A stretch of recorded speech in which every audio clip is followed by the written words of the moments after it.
Private Daniel Marsh heard the sound every rifleman dreaded, a metallic click instead of the sharp crack of his M1 Garand. 3 German soldiers were charging up the muddy slope toward his foxhole, 40 yards out and closing fast. His finger pulled the trigger again. Another click. The en-bloc clip had jammed sideways in the receiver, wedged at an angle that shouldn't have been possible. Time collapsed into fractions. 35 yards now. He could see the desperation in their faces, the mud on their gray uniforms, the muzzle flash from their Kar 98Ks. His training screamed at him to clear the jam. Pull the operating rod, eject the clip, reload. Standard procedure. 15 seconds if he was fast. He had maybe 6. Something primal overrode his training. Instead of fighting the jam, Marsh grabbed the barrel with his left hand and swung the 8-pound rifle like a Louisville slugger at the first German who crested the foxhole rim. The stock connected with the man's jaw with a sickening crack. The soldier dropped like a stone. But that left 2 more, and Marsh was off balance, the Garand's weight pulling him sideways into the mud. The second German raised his rifle. Marsh saw the man's finger tighten on the trigger, saw the moment of his own death approaching with terrible clarity. Then Corporal Hayes appeared from the adjacent foxhole and put 2 rounds through the German's chest. The third soldier retreated down the slope, slipping in the November rain. Marsh lay in the freezing mud of the Hürtgen Forest, his jammed rifle across his chest, his hands shaking so badly he could barely grip the wood. Hayes slid into the foxhole beside him. "You okay, Danny?" Marsh nodded, though he wasn't sure it was true. Hayes pried the Garand from his grip and inspected the jam with the casualness of a mechanic checking a carburetor. With one sharp rap against the foxhole's wooden support beam, the clip popped free.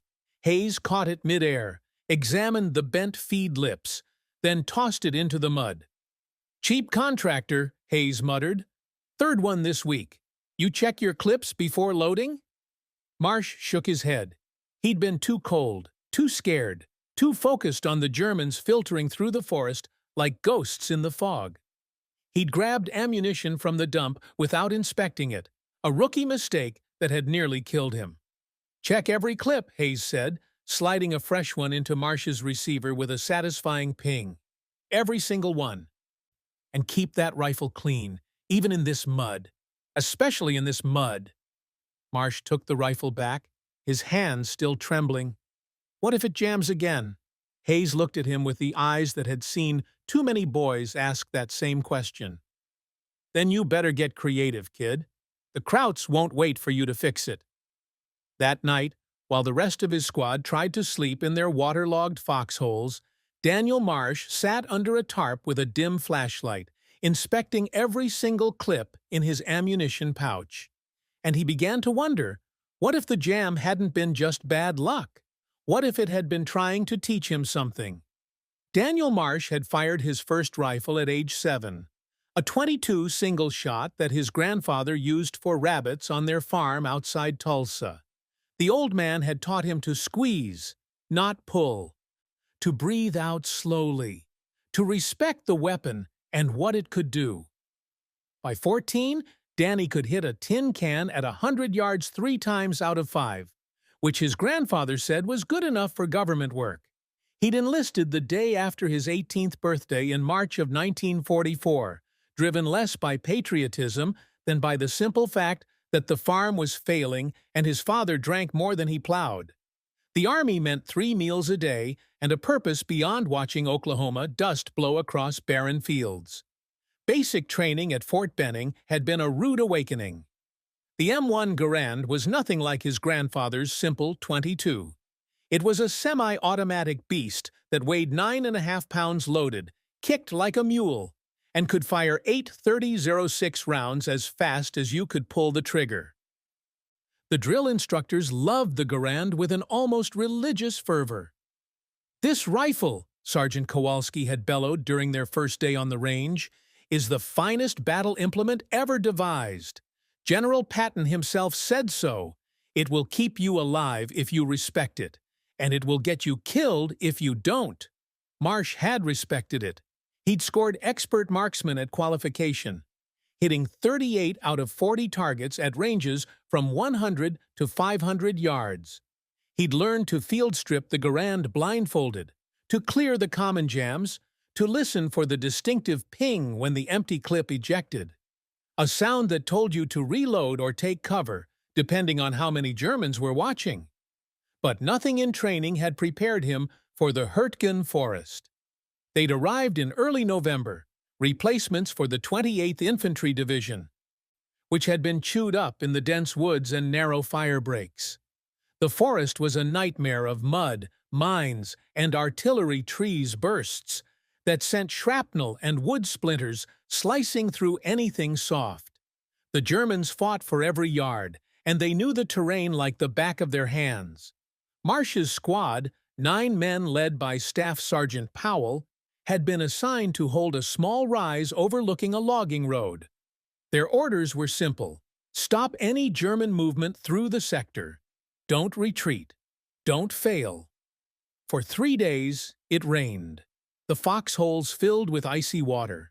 The mud got into everything: clothes, food, ammunition, rifle actions. Men developed trench foot. 2 soldiers from another platoon had been evacuated for pneumonia. The Garand, for all its legendary reliability, didn't like the Hürtgen mud any more than the men did. That's when Marsh had grabbed the faulty clip without checking it. That's when the jam had nearly killed him. And that's when something shifted in his understanding of the weapon he carried. Sitting under the tarp that night, inspecting clips by dim flashlight, Marsh noticed something he'd never considered before. The en-bloc clip that had jammed hadn't just wedged randomly. It had caught at a specific angle because he'd been firing from an awkward position. His body twisted in the foxhole, the rifle canted to the right to clear the rim. The Garand was designed to be fired from proper positions: standing, kneeling, prone. But combat didn't care about proper positions. What if the rifle itself was trying to tell him something about how he was fighting? Dawn came gray and cold to the Hürtgen Forest, the kind of morning where the mist clung to the pines like smoke, and every shadow looked like a German patrol. Marsh hadn't slept. His mind kept replaying the jam, the click, the terror of being defenseless while the enemy closed in. Corporal Hayes found him still under the tarp, surrounded by disassembled clips and ammunition. "You've been up all night," Hayes observed. It wasn't a question. Marsh nodded. "I found 11 bad clips. Feed lips bent or corroded or just manufactured wrong." He held one up to the weak morning light. "This one's got a crack in the spine. Would have split apart on the 3rd or 4th round." Hayes whistled low. "That's nearly a third of your basic load. Any of those could have jammed at the wrong time." "That's what I can't stop thinking about," Marsh said. "What if it happens again? What if I check everything and something still goes wrong? The rifle's reliable, sure, but we're fighting in a swamp. Nothing works the way it's supposed to out here." Hayes settled down beside him, pulling out his own Garand. "Show me exactly what happened. Position, and everything." Marsh crawled back into his foxhole, the mud squelching under his knees. He positioned himself the way he'd been during the attack. Body twisted to the left, rifle shouldered but canted right to see over the foxhole's rim. His left elbow braced against the muddy wall. "Like this," he said. "I just fired 2 rounds at movement down the slope. Then I tracked right to where the 3 krauts were coming up, pulled the trigger, and nothing." Hayes studied the position carefully. "Your ejection port's pointing down and to the left. All that mud and water in the foxhole, you're practically inviting it into the action." It was true. In that twisted position, the Garand's ejection port, the opening where spent casings flew out and which stayed open until the bolt closed on a fresh round, was angled almost directly at the muddy wall.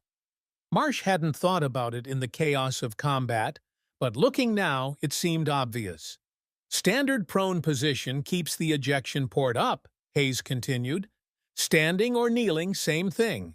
But in these foxholes, fighting from the bottom like we have to, you're asking for trouble."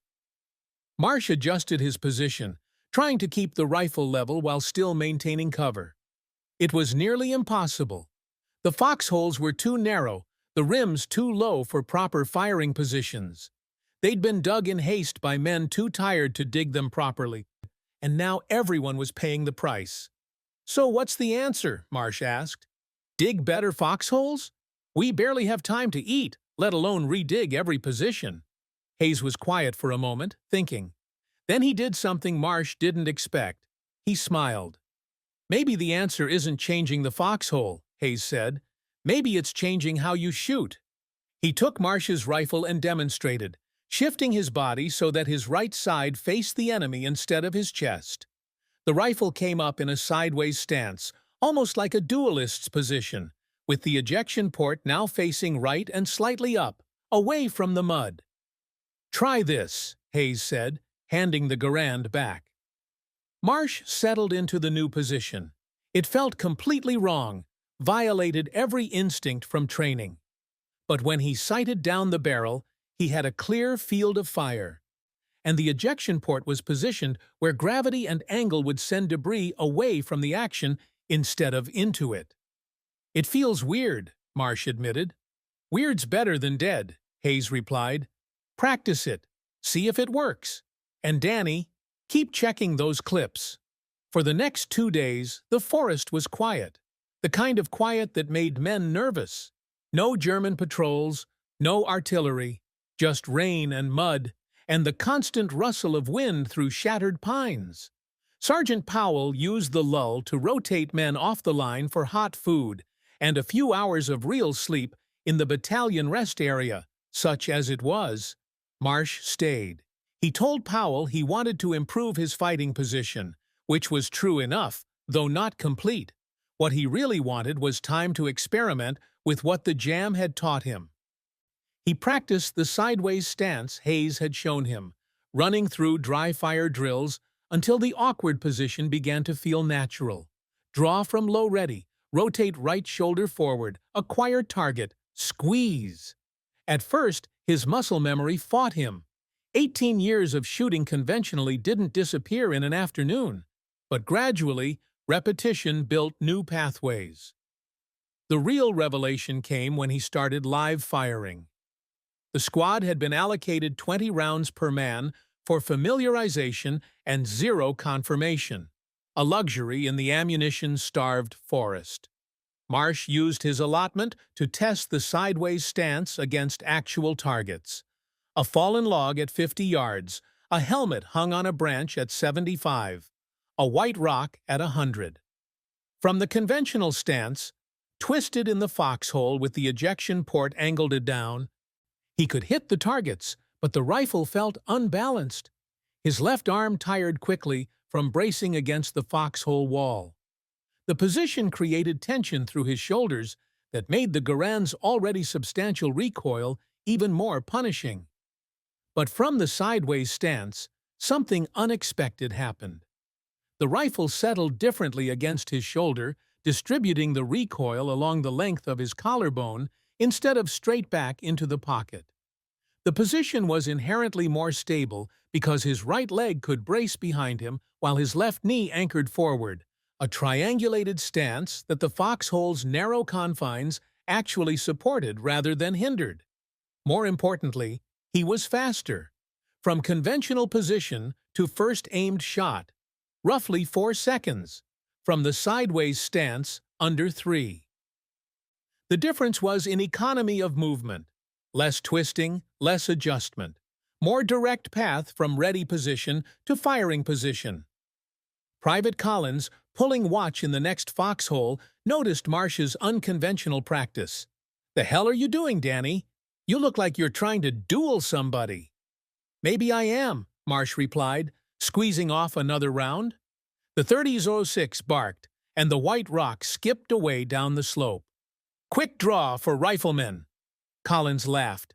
"This ain't the Wild West. Sergeant Powell sees you shooting like that, he'll think you've gone Section 8. "Maybe, But Marsh couldn't shake the feeling that the jam hadn't been just a mechanical failure. It had been an education. The Garand had taught him something no drill instructor ever had. That doctrine was written for ideal conditions, and the Hürtgen Forest was as far from ideal as you could get. That night, he pushed the experiment further. He'd noticed that the distinctive ping of the Garand's ejecting clip, the sound that signaled an empty rifle, always made him feel vulnerable. 8 rounds went fast in combat, and that metallic ping told everyone within earshot that you were reloading. The Germans had learned to listen for it, to time their rushes for that 3-second window of vulnerability. But what if you controlled when the ping happened? Marsh discovered that from the sideways stance, he could reach the clip release with his right thumb without breaking his firing grip. A quick press, and the partially empty clip would eject, ping, leaving him free to slam in a fresh 8-rounder even if he'd only fired 3 or 4 shots. It was wasteful of ammunition, sure, but it meant he could reload during lulls instead of waiting for the rifle to run dry during contact. It meant he could control the sound of his vulnerability instead of letting the rifle dictate it. Collins was still watching from his foxhole, shaking his head. "You really have gone crazy, haven't you?" Marsh seated a fresh clip and chambered around. "Maybe. Or maybe I'm the only sane one here." He didn't sleep much that night either. His mind was racing with possibilities, with variations on the technique, with questions about what else the Garand might teach him if he stopped treating it like a sacred relic and started treating it like a tool that could be adapted, modified, personalized. Tomorrow, he decided, he'd ask Hayes to watch him run through the complete drill. Get a second opinion. See if this was genius or just a rookie overthinking himself into a court-martial. But deep in his gut, Marsh knew he'd stumbled onto something real. The jam had been a failure, yes, but it had also been a teacher.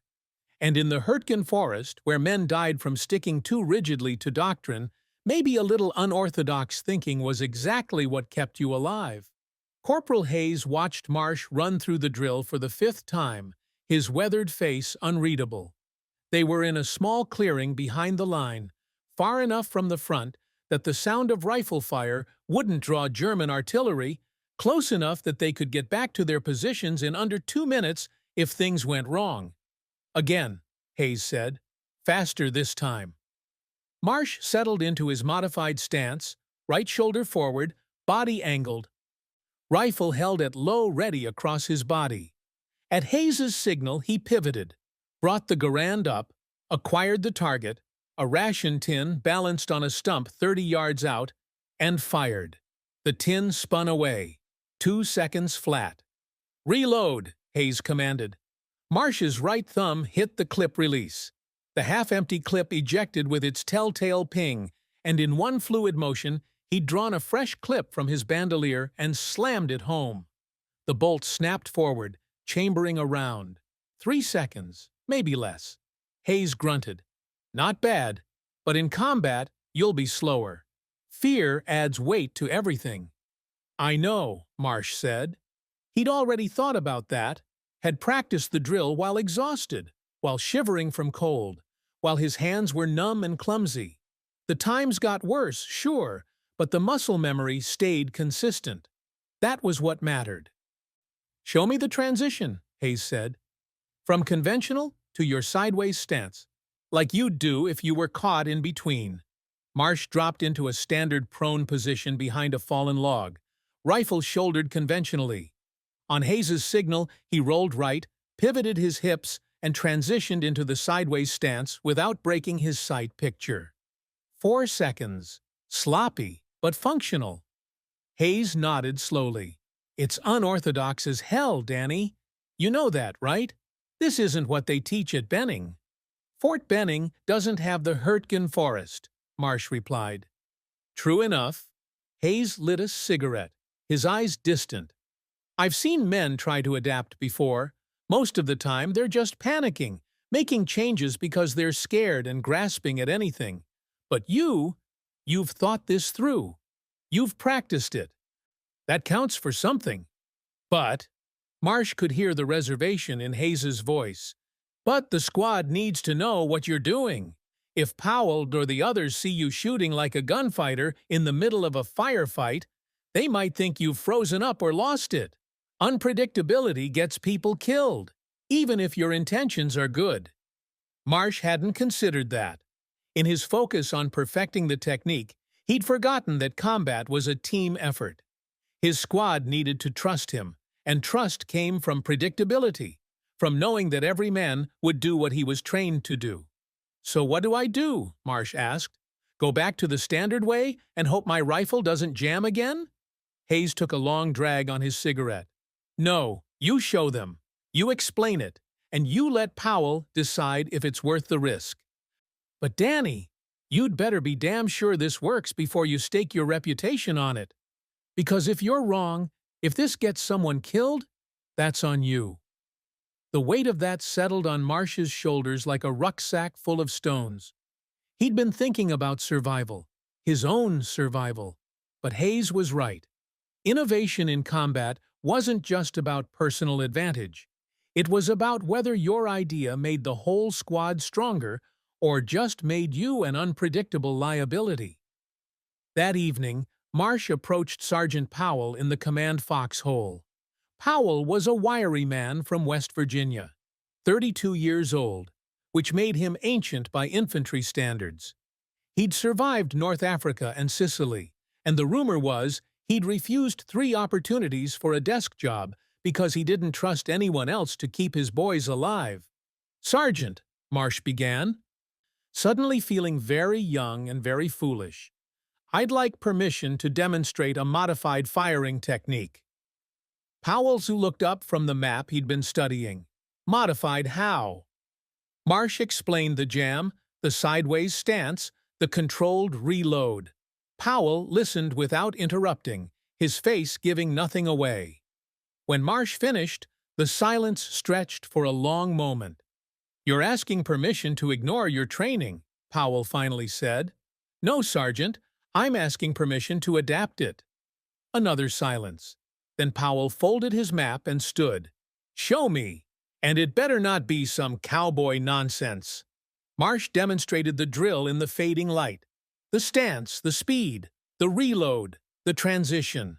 Powell watched with the critical eye of a man who'd seen every variation of competence and incompetence that infantry could produce.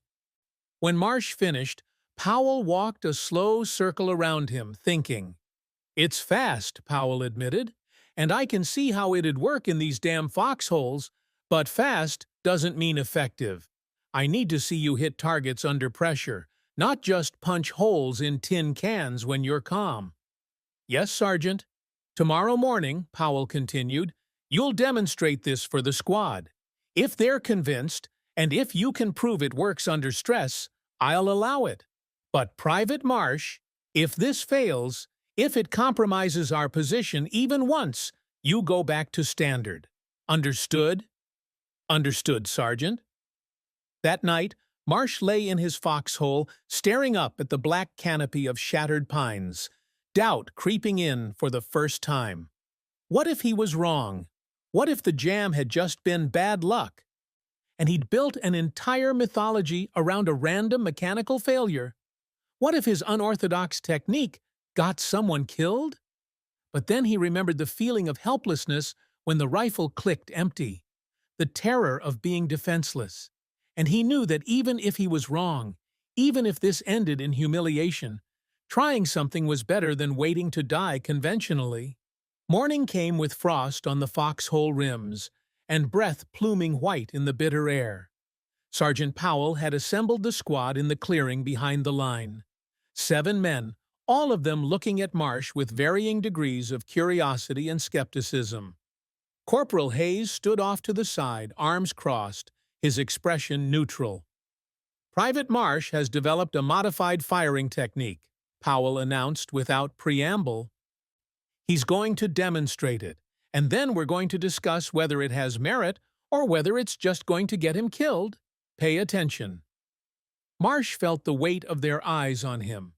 These were men who'd been in the forest longer than he had, who'd seen more combat, who'd earned their survival through adherence to training and doctrine. And here he was, a rookie with 2 weeks on the line, about to tell them he'd found a better way. He started with the problem. The jam, the awkward firing positions imposed by the shallow foxholes, the mud and water getting into rifle actions. A few heads nodded. They'd all dealt with these issues. Then he demonstrated the sideways stance, talking through each element. The body position that kept the ejection port clear, the braced triangle of the legs, the faster transition from ready to firing.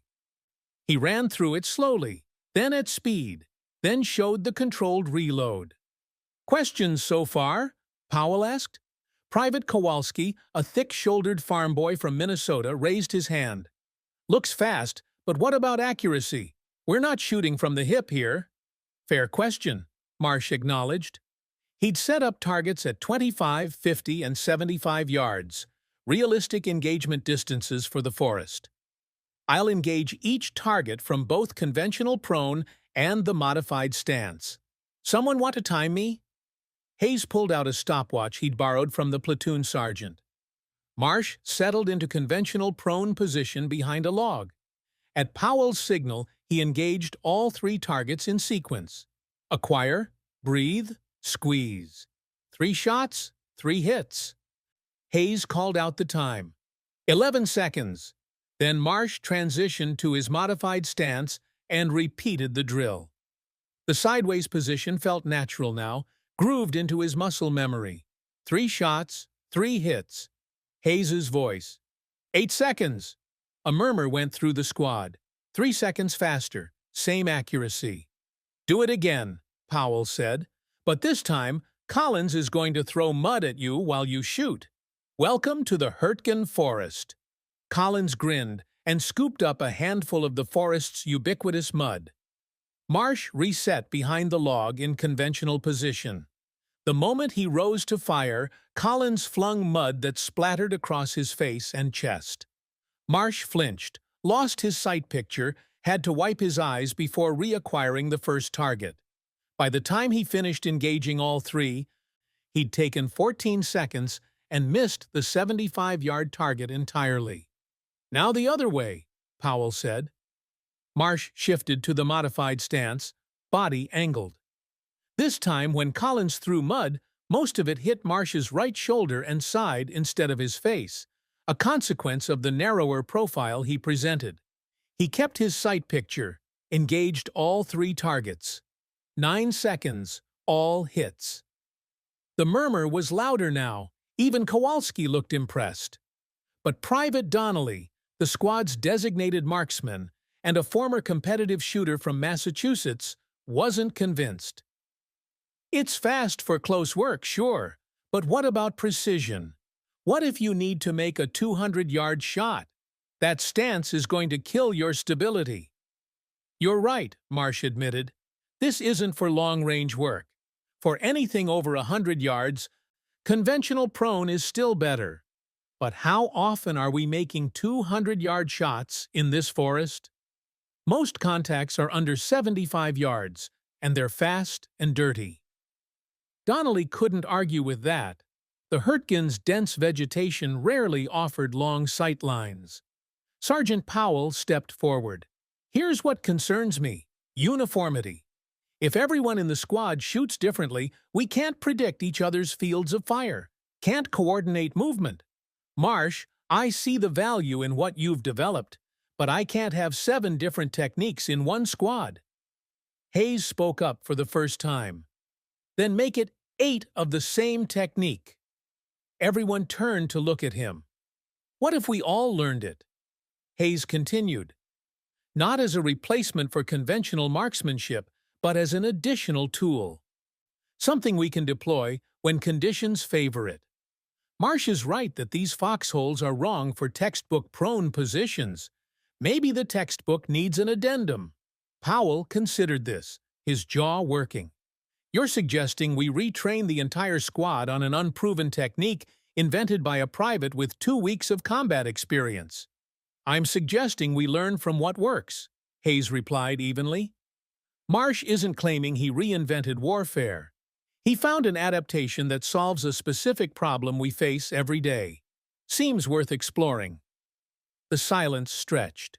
Marsh could feel his heart hammering against his ribs. Finally, Powell nodded. All right, we'll spend this afternoon cross-training. Everyone learns Marsh's stance. We practice it. We see if it's replicable or if it only works for him. But he fixed Marsh with a hard stare.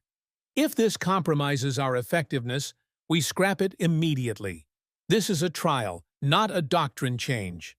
Understood, Sergeant, Marsh said, relief flooding through him. The afternoon was spent in repetitive drills. Marsh walked each man through the positioning, the angles, the reload. Some picked it up quickly.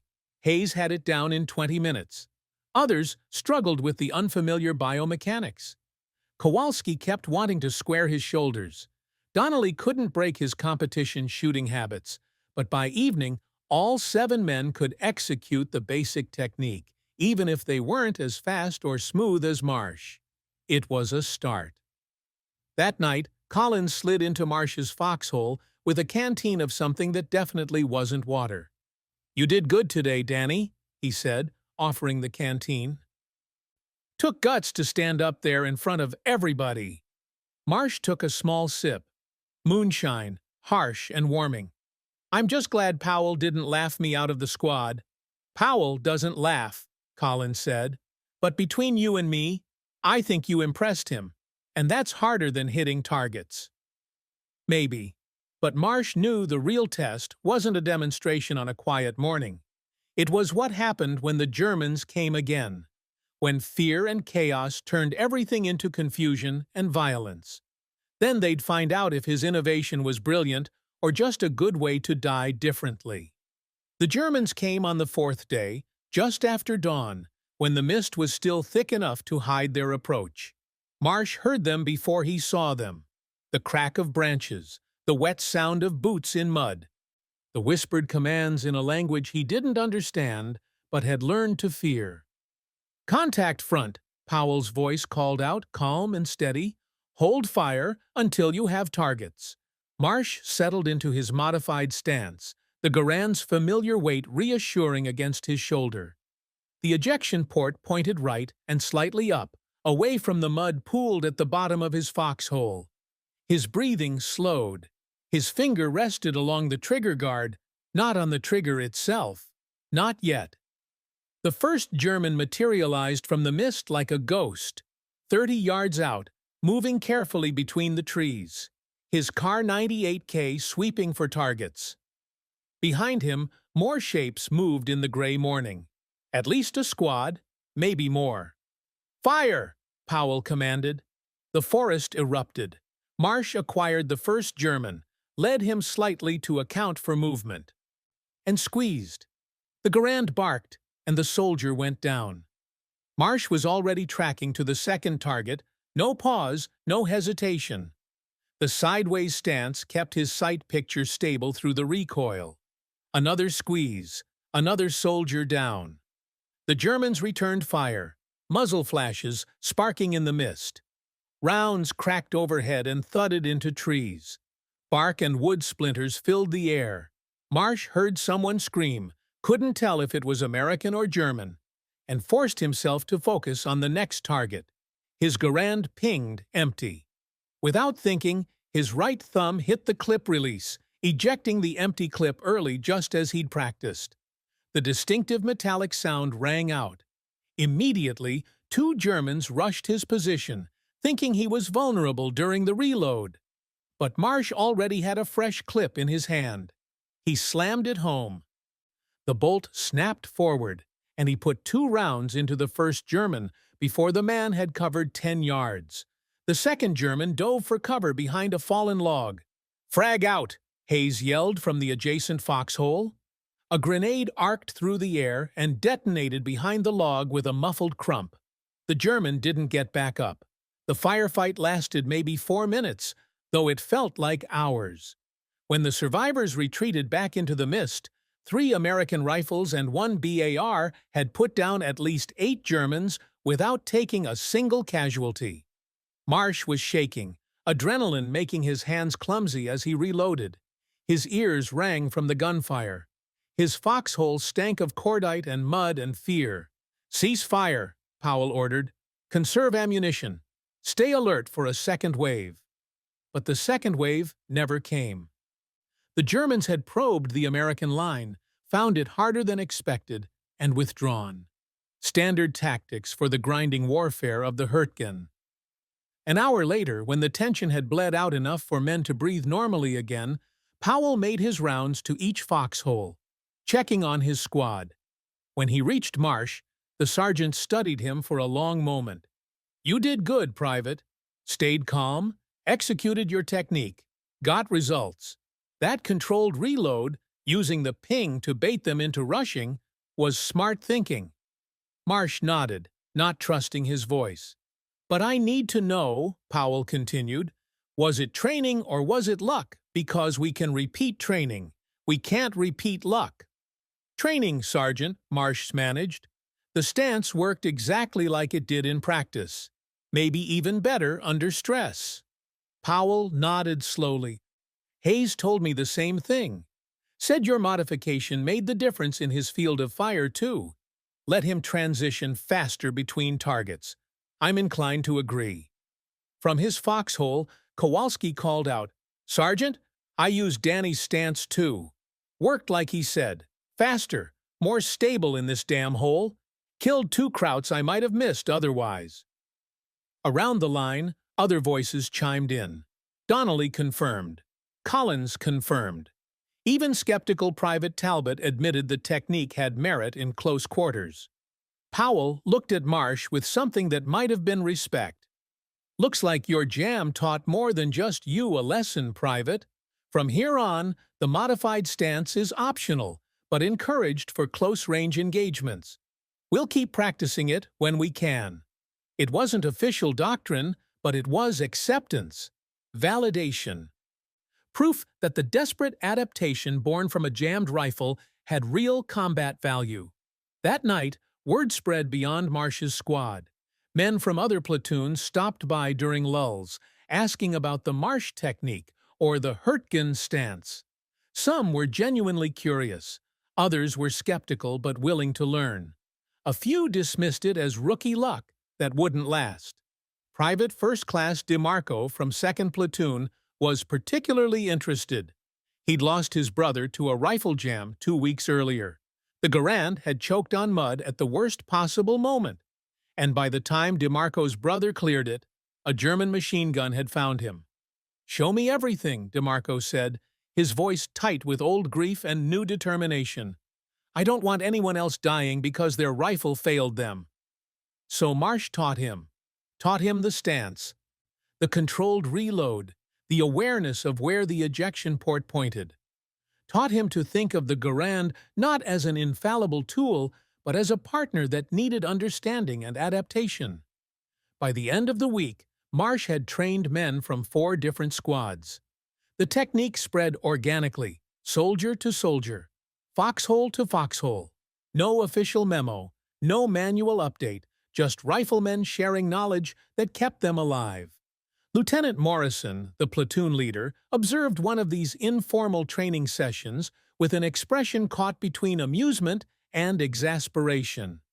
"Private Marsh," he said, "you're dangerously close to running an unauthorized school here." "Sorry, sir, just trying to help." Morrison waved off the apology. "Don't be sorry, be careful. Innovation is good. Undermining established doctrine without command approval is how you end up court-martialed. But between you and me," his voice dropped to something less official, "keep teaching. Just keep it quiet. If it saves lives, I never saw it. Understood?" "Understood, sir." The Hürtgen Forest ground on, brutal and unforgiving. But in the frozen foxholes and muddy rifle pits, something had shifted. A rookie's jammed rifle had sparked a small revolution, one that turned helpless terror into tactical advantage. And when the next German attack came, 20 American rifles fired from modified stances that their owners had never learned at Fort Benning. Stances born not from doctrine, but from desperation, observation, and the simple refusal to die the same way twice. December brought worse weather and heavier fighting. The German counteroffensive, that would later be called the Battle of the Bulge, was grinding through the Ardennes to the south, and while Marsh's unit remained in the Hürtgen, the intensity of combat increased as both sides fought for every frozen yard. The modified stance had become second nature now, something Marsh shifted into without conscious thought whenever the tactical situation favored it. But more significantly, it had evolved beyond his original conception. Other soldiers were finding their own applications, their own variations on the core principle. Adapt the weapon to the environment, not the other way around. Corporal Hayes had discovered that the sideways stance worked exceptionally well when firing around the left side of trees, a common situation in forest fighting. The traditional right-handed shooting position exposed too much of the body when using a tree for cover on the left side, but the modified stance, reversed, allowed a southpaw presentation that minimized exposure. Private Donnelly, the squad's marksman, had integrated elements of the stance into his own precision shooting. While he still used conventional prone for long shots, he'd adopted Marsh's controlled reload technique, manually ejecting partially full clips during lulls so he was never caught empty during a critical moment. Even Sergeant Powell, who Marsh had never seen deviate from regulation anything, had quietly started using a modified version when fighting from the cramped interior of buildings during the brutal house-to-house combat in the village of Bergstein. The technique was mutating, spreading, finding new applications that Marsh had never imagined. It was both thrilling and humbling. His desperate innovation had taken on a life of its own, improved by the collective experience of dozens of riflemen. But not everyone was pleased. In mid-December, a new officer arrived to replace Lieutenant Morrison, who'd been evacuated with severe frostbite. First Lieutenant Hargrove was fresh from stateside assignment, a West Point graduate who believed firmly in the superiority of doctrine and proper military procedure. His first inspection of the line found multiple soldiers employing non-standard firing positions. "What in God's name is this?" Hargrove demanded, watching Private Collins engage targets from the sideways stance during a training drill. "This looks like something from a dime store western, not a United States Army Rifle Company." Sergeant Powell stepped forward. "Sir, it's a field modification developed by Private Marsh to address specific conditions in forest fighting. It's proven effective in multiple engagements." "Effective?" Hargrove's face reddened. "Sergeant, these men are shooting like criminals in an alley brawl.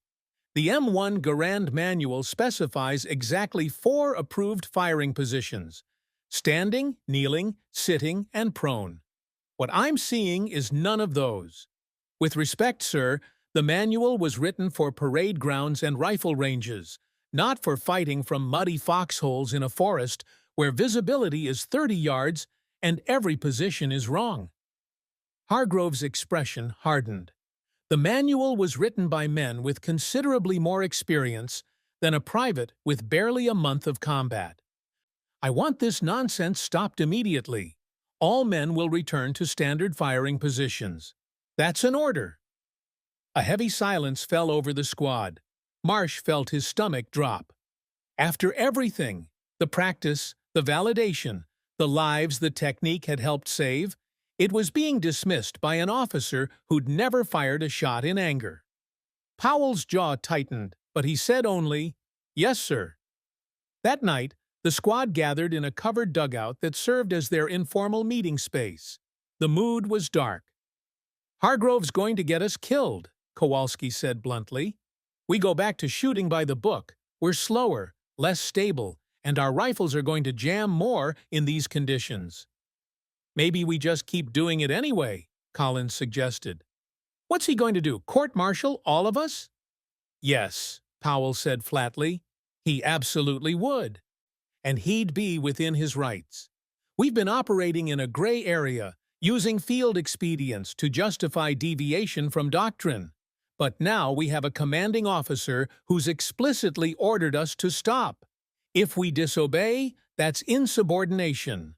Marsh had stayed quiet, guilt eating at him. His innovation was now putting his squadmates in an impossible position. Obey orders and lose a tactical advantage, or disobey and face military justice. "This is my fault," he said. "I should have kept it to myself, or gone through proper channels, or—" "Shut up, Danny," Hayes interrupted, not unkindly. "You've found something that works. That's never wrong. The problem isn't you. It's Hargrove not being willing to learn from the men who've actually been fighting in this hellhole." "Hayes is right," Powell said, "but that doesn't change our situation. Until Hargrove sees reason or gets replaced, we follow his orders. That means standard positions only during drills and when officers are present. What you do in actual combat," he paused meaningfully, "well, I can't control every decision made in the fog of war. But officially, we comply. Understood?" Nods around the dugout. It was a compromise that satisfied no one but kept them out of the stockade. The real change came 3 days later. A German patrol hit 3rd Platoon's position just after midnight. A vicious close-quarters fight in the darkness, where the advantage went to whoever was faster and more adaptable. 3rd Platoon had been forbidden from using the modified stance. They fought by the book. They lost 4 men, including their squad leader, before driving off the attack. Meanwhile, Marsh's squad, positioned 200 yards away, engaged German flankers using whatever tactics worked in the moment, including the modified stance. 0 casualties, 5 enemy killed. The disparity was impossible to ignore. Lieutenant Hargrove visited the 3rd Platoon position at dawn, saw the body bags being prepared, interviewed survivors who talked about jammed rifles and awkward firing positions that had cost critical seconds. Then he walked to Marsh's position and watched the after-action debrief, where Powell's squad calmly discussed their engagement, their adapted tactics, their results. Hargrove didn't say anything. He just observed, his face unreadable. That afternoon he called Marsh to the company command post. "Private, I owe you an apology," Hargrove said without preamble. "I let my commitment to doctrine blind me to tactical reality. Your modification has merit. More than merit, it's saving lives. I was wrong to dismiss it." Marsh didn't know what to say, so he said nothing. "Here's what's going to happen," Hargrove continued. "I'm writing an after-action report documenting your technique, its development, and its combat effectiveness. I'm forwarding it to regiment with a recommendation that it be evaluated for inclusion in field training protocols. But I need your help putting together a proper training outline, something that can be taught systematically, not just passed soldier to soldier." "Yes, sir," Marsh managed. "I'd be honored." Over the next week, Marsh worked with Hargrove and the company's senior NCOs to formalize what had been intuitive into something teachable. They documented the positions, the applications, the limitations. They created drills and qualification standards. The report went up to regiment, then to division. In January of 1945, it reached the infantry school at Fort Benning. And while Marsh and his squad continued fighting in the frozen forest, his accidental innovation began spreading far beyond the Hürtgen, to training camps, replacement depots, and eventually to rifle companies across the European theater.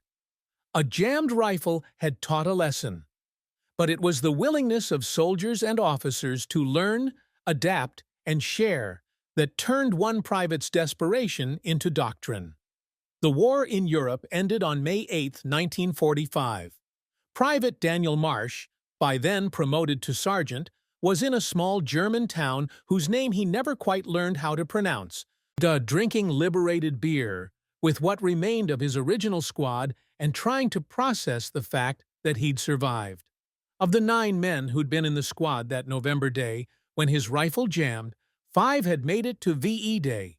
4 empty places at the table. filled with memories and guilt, and the impossible question of why them and not us. But as they drank and told stories and tried to laugh, Marsh couldn't help but think about how many of those 5 survivors owed their lives, at least partially, to a technique born from failure. Hayes had used it to kill a German who had him dead to rights in a doorway in January. Kowalski credited it with saving his life during a trench raid in February. Even Powell, taciturn and professional, admitted that the modified stance had pulled him out of at least 2 situations that should have been fatal. The official numbers would never be known, but Marsh had heard through the chain of command that his after-action report had been distributed to 17 divisions across the European theater. Thousands of riflemen had received training on what was now officially called modified fighting position, confined space, Marsh technique, in various field manuals and training supplements. How many of those thousands had survived a moment they otherwise wouldn't have? 10? 100? More? The thought was overwhelming. After mustering out in August, Marsh returned to Oklahoma with his discharge papers, a Purple Heart he'd earned from shrapnel in March, and a combat infantryman badge that meant more to him than any other decoration. The farm was still struggling. His father was still drinking. But somehow it all seemed smaller now, less impossible. He'd survived the Hürtgen Forest. He could survive Oklahoma. It was 3 years before Marsh learned the full extent of his innovation's reach. In 1948, working as a ranch hand outside Tulsa, he received a letter from the Department of the Army. They were updating the official M1 Garand training manual and wanted his input on the sections covering adaptive firing positions. They'd tracked him down through his service records. He spent a weekend writing out everything he remembered, the jam, the practice, the evolution of the technique, and sent it off, not expecting to hear anything more. 6 months later, a package arrived containing the new Field Manual 23-5, U.S. Rifle, Caliber 30, M1. Chapter 7, Section 4 was titled Confined Space Modifications and bore a footnote. Developed by Sergeant Daniel Marsh, 28th Infantry Division, 1944. Marsh sat on his porch, reading that section over and over, his grandfather's old .22 leaning against the rail beside him. The manual had formalized his desperate innovation, refined it, expanded it.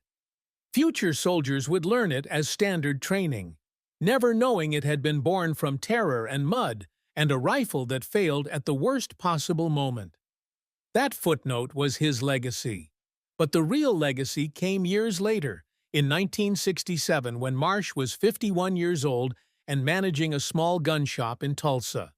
A young man in army dress greens walked in, looking nervous. "Are you Daniel Marsh?" the soldier asked. "Sergeant Marsh, 28th Infantry, World War II?" "Was," Marsh corrected gently. "Long time ago." "What can I do for you, son?" The young man, couldn't have been more than 20, set a rifle case on the counter. "I'm Private First Class Michael Chen. I ship out to Vietnam next month. My father served in Korea, and he told me that before I went, I should find you if I could." "Why's that?" Chen opened the case, revealing a pristine M14 rifle, the M1 Garand's successor. "Because my father said that you invented a firing technique that saved his life at the Chosin Reservoir. He learned it from his sergeant, who learned it from the training manual, who learned it from you. And he wanted me to learn it from the source before I went to war." Marsh felt something catch in his chest. The Marsh technique, born in a German forest in 1944, had lived long enough to save a soldier in Korea in 1950, and now might save his son in Vietnam in 1967. "Your father's alive because of something I did?" Marsh asked quietly. "Yes, sir. He was pinned down in a ditch, rifle full of mud and ice, and the textbook positions weren't working. But he remembered the modified stance from training, and it kept his action clear enough to keep firing. He made it out. And if he hadn't, I wouldn't be here. The mathematics of that were staggering. One jammed rifle, one desperate innovation, rippling forward through decades. How many sons and daughters existed because their fathers had learned an adaptive firing position in some training camp? How many families remained whole because a scared kid from Oklahoma had refused to accept that there was only one way to shoot a rifle? Marsh spent the afternoon teaching Private Chenna everything the manual didn't cover: the intuitive parts, the feel of it, the why behind the what.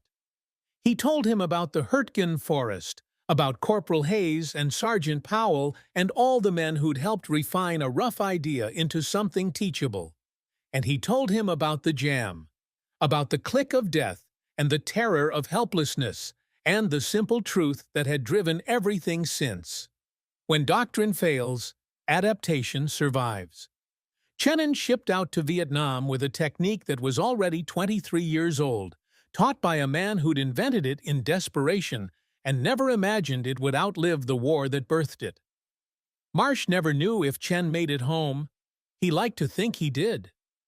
Years later, in the early 1980s, when Marsh was retired and splitting his time between his shop and his grandchildren, he received one more letter from the Army. They were opening a small exhibit at the Infantry Museum at Fort Benning on field innovations that had become doctrine. The Marsh technique was being featured. Would he be willing to donate any artifacts from its development? Marsh didn't have much. His Garand had been turned in upon discharge. His notes and training outlines had gone into the official reports. But he did have one thing: the bent en-bloc clip that had jammed in his rifle that November morning in 1944. The failure that had started everything. He'd kept it as a reminder that mistakes could teach as much as successes. He sent it to the museum with a note: "This clip failed, but in failing it taught. May we always be students of our failures." The clip sat in a glass case at Fort Benning for decades, a twisted piece of metal that represented something larger than itself. The idea that innovation comes not from perfection, but from problem-solving. Not from blindly following doctrine, but from adapting when doctrine isn't enough. Daniel Marsh died in 1994 at the age of 78, surrounded by children and grandchildren who knew him as a gentleman who ran a gun shop and told stories about the war, when asked, but never bragged. His obituary in the Tulsa World mentioned his Silver Star, earned for actions in March 1945 that he never talked about, and his role in developing an influential infantry tactic. It didn't mention the terror or the mud or the matchless moment of insight that comes from staring at mortality and refusing to blink. But at Fort Benning, the bent clip remained in its case. And in training manuals and field courses and the collective knowledge of the infantry, the Marsh technique lived on. A reminder that sometimes the difference between death and survival is nothing more than the willingness to think differently under pressure. A rifle jammed, a soldier adapted, and that adaptation echoed across decades, saving lives in forests and frozen reservoirs and jungles half a world away from where it began. That's legacy, not fame, not glory, just the quiet multiplication of survival, rippling forward through time, unmeasured and immeasurable.